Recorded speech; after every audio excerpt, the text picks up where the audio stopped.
Bonjour et bienvenue. Aujourd'hui, on s'attaque à un monument, vraiment. Trois phrases que tout le monde connaît, ou en tout cas croit connaître. La fameuse histoire de la paille et de la poutre dans l'œil. Notre source, c'est ce passage de l'Évangile selon Matthieu, chapitre 7, versets 3 à 5. Alors, je précise tout de suite, l'idée, c'est pas de se lancer dans un grand débat théologien, non. L'objectif aujourd'hui, c'est vraiment de démonter le texte, de le regarder comme une sorte de mécanique de précision. Qu'est-ce qui rend cette image si percutante, si inoubliable même, des millénaires plus tard? On va voir que c'est une sorte de petite pièce en trois actes, un choc visuel, une comédie de mœurs et à la fin, une solution assez radicale. C'est une excellente approche, parce que la puissance de ce texte, elle ne vient pas seulement de son message moral, mais vraiment de son construit rhétorique. C'est une machine à créer une image mentale. Et en la démontant, on peut comprendre non seulement ce qu'elle dit, mais surtout comment elle arrive à s'imprimer si fort dans nos esprits. C'est une vraie leçon de communication en fait. Parfait. Alors allons-y pour le premier acte, le choc visuel. Je lis ce fameux verset 3. Pourquoi vois-tu la paille qui est dans l'œil de ton frère et n'aperçois-tu pas la poutre qui est dans ton œil? Voilà, le décor est planté et il est pour le moins surprenant. C'est le moins qu'on puisse dire. Ce qui me frappe tout de suite, c'est le contraste. Il est absurde. La paille, c'est un fétu, c'est un rien, quelque chose de minuscule. Et en face, on a la poutre, un élément de charpente, énorme, structurel. L'idée même d'avoir une poutre dans l'œil, c'est physiquement grotesque. Le texte commence en nous jetant une image impossible au visage. Exactement. Il utilise une hyperbole, une exagération massive, pour nous forcer à nous arrêter, à réfléchir. Mais je crois que ça va plus loin qu'une simple comparaison entre un petit défaut et un grand défaut. L'image est tellement absurde qu'elle en devient une métaphore de la perception elle-même. Pensez-y, si on avait vraiment une poutre dans l'œil, on ne verrait rien du tout. Ah oui, c'est vrai. La vision serait totalement obstruée. Voilà. Donc, le fait de pouvoir voir la paille chez l'autre est déjà, en soi, une impossibilité logique. Le texte nous dit d'emblée, la personne que je décris est atteinte d'une forme de cécité très très particulière. Une cécité qui ne porte que sur elle-même. C'est intéressant cette idée de cécité sélective. Et ça colle bien avec les verbes qui sont choisis. Le texte oppose vois-tu, qui a un côté très actif, presque investigateur, on dirait qu'on cherche la paille, Oui, à n'aperçois-tu pas, qui suggère plutôt une absence de conscience, un oubli de soi. On a d'un côté un microscope pointé sur l'autre, et de l'autre un angle mort total sur soi-même. c'est ça. Et le tout est introduit par la question pourquoi. C'est ça le vrai moteur. Le texte ne se contente pas de constater tu as une poutre et tu ne la vois pas. Il demande mais pourquoi ce dysfonctionnement? Et ça déplace immédiatement le problème du simple constat optique à une interrogation sur l'intention, sur la psychologie. Et donc sur les mécanismes qui sont en jeu. Exactement. Et là, on touche à des mécanismes très connus. C'est une illustration parfaite de ce qu'on appelle en psychologie la projection. La personne est tellement mal à l'aise avec sa propre poutre qu'elle ne peut pas la regarder en face. Alors son esprit projette ce besoin de critique sur une cible extérieure, plus petite, plus gérable, la paille de l'autre. Ah oui. En essayant de guérir son frère, elle tente en réalité de gérer son propre inconfort, sans même s'en rendre compte. Attendez, mais ça change pas mal de choses. Donc ce ne serait pas juste de l'arrogance, ce serait carrément un mécanisme de défense. La personne qui critique serait en fait la première victime de son propre aveuglement. Dans beaucoup de cas, oui. L'aveuglement est une forme de protection. Regarder sa propre poutre, c'est douloureux, c'est difficile. Il est infiniment plus simple et plus gratifiant de se concentrer sur les pailles des autres.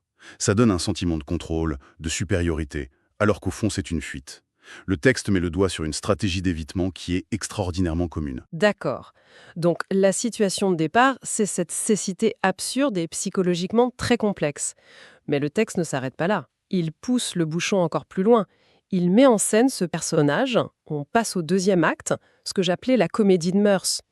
Je lis le verset 4, où comment peux-tu dire à ton frère, laisse-moi ôter une paille de ton œil, toi qui as une poutre dans le tien? Et là on bascule. Oui, on n'est plus dans la perception, on est dans l'action. L'absurdité devient comportementale. La personne ne se contente pas de voir ou de juger, non, elle veut intervenir.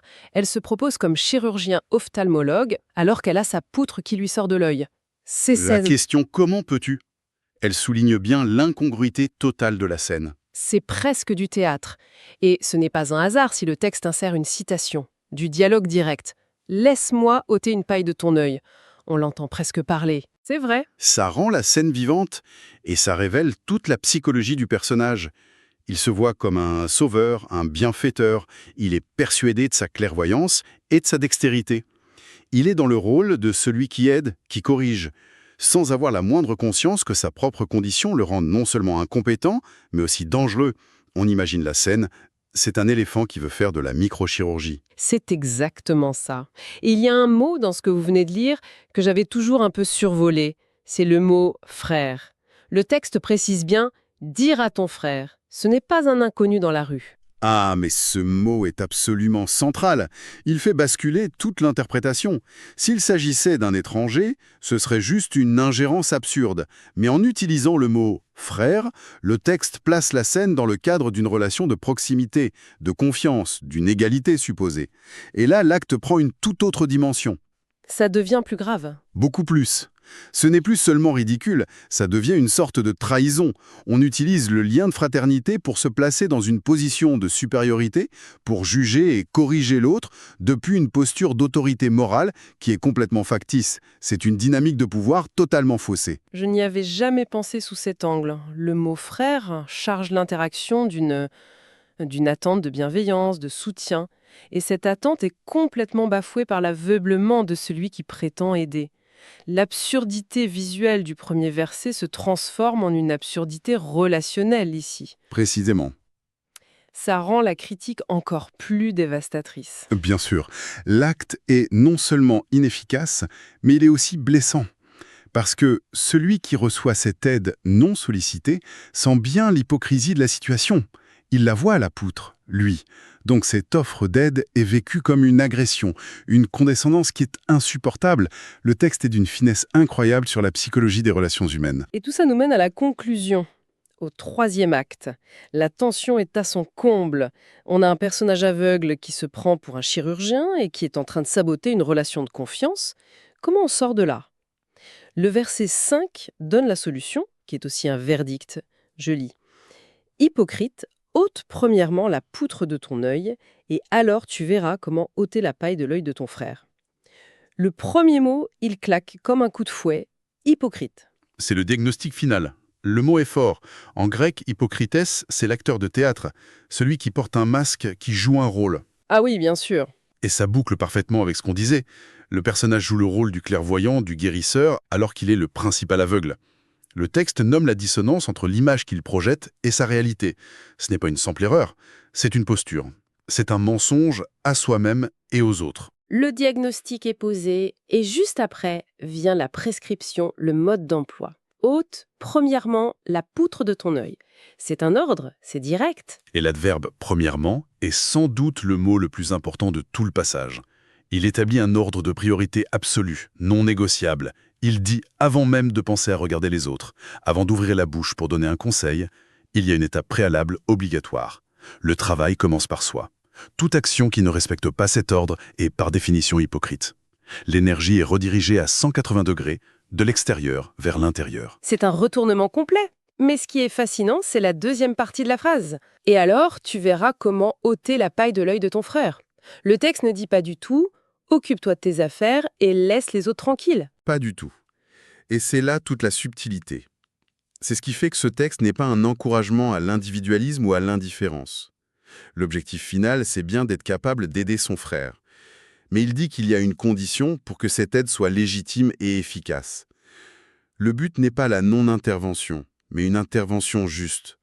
Il ne condamne pas le désir d'aider, il condamne le désir d'aider quand on est soi-même en état d'aveuglement. Donc le problème, ce n'était pas l'intention d'aider, c'était la condition de celui qui aide. Exactement. Et pour que la boucle soit bouclée, le texte revient au vocabulaire de la vision. Le mot-clé est « tu verras ». L'acte d'ôter sa propre poutre a une conséquence directe, il restaure la vision. Et pas n'importe comment. Le texte ne dit pas simplement « et alors tu verras la paille ». Il dit « tu verras comment ôter la paille ». Et ça signifie que l'introspection, le travail sur soi, ne donne pas seulement une vue plus claire des défauts de l'autre. Elle donne la sagesse, la méthode, la délicatesse nécessaires pour l'aider sans le blesser. La clairvoyance sur les autres est un fruit de la lucidité sur soi. C'est une mécanique incroyablement bien huilée. Si je résume le parcours, point. On part d'une question qui révèle une perception complètement folle, presque comique. Ensuite, on voit cette perception se transformer en une action relationnelle qui est absurde et potentiellement destructrice. Et enfin, on a une instruction en deux temps. D'abord, un recentrage radical sur soi, puis, en conséquence, une capacité restaurée à agir de manière juste envers les autres. C'est la trajectoire parfaite. Et le message final, ce n'est pas une interdiction de critiquer ou de juger. Non, c'est un guide sur les prérequis d'une critique utile. Le texte s'attaque à une forme de jugement bien précise, celle qui est une projection, un miroir de nos propres failles qu'on refuse de voir. Celle qui se focalise sur les détails chez les autres pour ne pas affronter l'essentiel chez soi. Ce qui nous laisse avec une dernière question, peut-être, pour la route. Ce passage décrit une séquence très claire. Le travail sur soi est la condition indispensable pour voir clair et pouvoir aider les autres. Si on applique ça à nos vies, à nos discussions, à nos relations, ça soulève une question assez vertigineuse. Quelle part de nos jugements, de nos conseils, de nos critiques envers les autres est réellement lucide et bienveillante? Et quelle part n'est au fond que le bruit de nos propres poutres que nous ne voulons pas regarder? Le texte suggère que sans ce travail préalable, nous ne sommes pas seulement maladroits, nous jouons un rôle, nous sommes des hypocrites. C'est une pensée assez exigeante pour la semaine.